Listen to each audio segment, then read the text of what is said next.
বাড়ির পর বাড়ি, আধুনিক ডুপ্লেক্স, দৃষ্টিনন্দন বহুতল ভবন আর সুসজ্জিত আঙিনা। প্রথম দেখায় মনে হবে কোনো অভিজাত আবাসিক এলাকা। যদিও সবচেয়ে প্রত্যন্ত অঞ্চল, কিন্তু আপনার এলাকার ভিতরে ঢুকলে মনে হবে কি যেন আপনি কোনো একটা উপশহরে ঢুকছেন। বছরের পর বছর প্রিয়জনদের সঙ্গে দেখা হয় না অনেকের।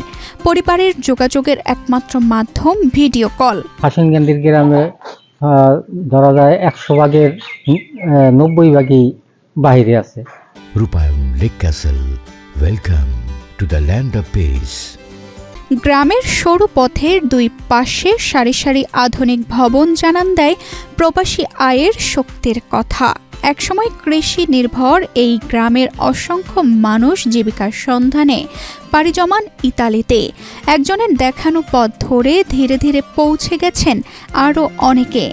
এখন এমন পরিবার খুঁজে পাওয়া কঠিন যাদের অন্তত একজন সদস্য ইতালিতে নেই। আর এই বাস্তবতা মাদারীপুরের রায়চুর উপজেলার হাসানকান্দি গ্রামের। আমাদের পরিবার আমরা গিয়েছি, এরপরে একে একে প্রতি একটা সহানুভূতি, যাদের অর্থনৈতিক সংকটে ছিল, কেউ আমাদের কাছে সাহায্যের জন্য আসছে, আমরা সাহায্য করছি। এরকমভাবে প্রত্যেকের আত্মীয় স্বজন সবাই শুভাকাঙ্ক্ষীদের কিন্তু এভাবে সাহায্য করছে। আর সেই একটা মাত্র সহানুভূতির কারণেই আপনি আশেপাশে যত গ্রাম আছে দেখবেন সব থেকে বেশি লোক কিন্তু এই আমাদের গ্রামের লোকজন গেছে, যার 5 কাঠা জমি নাই, অর্থাৎ 1 লক্ষ টাকা ছিল না, যাওয়ার মতন কোনো সক্ষমতা ছিল না, কিন্তু আমাদের মেন যে আমাদের সহানুভূতি, যে ভ্রাতৃত্বের একটা বন্ধন ছিল, সেই বন্ধনটার কারণেই কিন্তু আমরা আসলে আমাদের পুরো গ্রামটার কিন্তু আজকে চেহারাটা পাল্টে গেছে।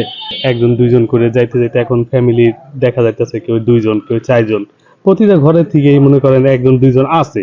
প্রবাসীদের পাঠানো অর্থে বদলে গেছে জীবনযাত্রার মান, গড়ে উঠেছে আধুনিক বাড়ি, নতুন অবকাঠামো এবং অর্থনৈতিকভাবে স্বাবলম্বী হয়েছে বহু পরিবার।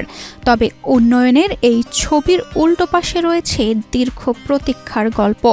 অনেক বাড়িতেই এখন বসবাস করেন শুধু বৃদ্ধ বাবা মা বা স্ত্রী সন্তান।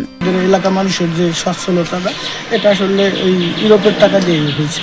শুধুমাত্র মুরব্বীরা এলাকার ভিতরে থাকে। কিছু কিছু মুরব্বী মারা গেলে বেশিরভাগ বাড়ি এখনই প্রায় খালি পড়ে দিতেছে। আর কিছু হয়তো আগামী 10 বছরের ভিতরে বলা যায় আপনার অনেক বেশিরভাগ বাড়ি ঘরগুলো, বিল্ডিংগুলো শুধুমাত্র শূন্য পড়ে থাকবে অথবা বাড়া থাকবে। দেখা যায় এলাকার লোকজন ওইরকম থাকবে না। গ্রামের এই নতুন পরিচয়কে স্থায়ী রূপ দিতে নির্মাণ করা হচ্ছে একটি স্বাগত তোরণ। সেখানে লেখা থাকবে, ইতালি গ্রামে আপনাকে স্বাগতম। স্থানীয়দের মতে এই পরিচয়ের পেছনে যেমন রয়েছে সফলতার গল্প, তেমনই রয়েছে ঝুঁকিপূর্ণ যাত্রা, দীর্ঘ সংগ্রাম আর অসংখ্য ত্যাগের ইতিহাস।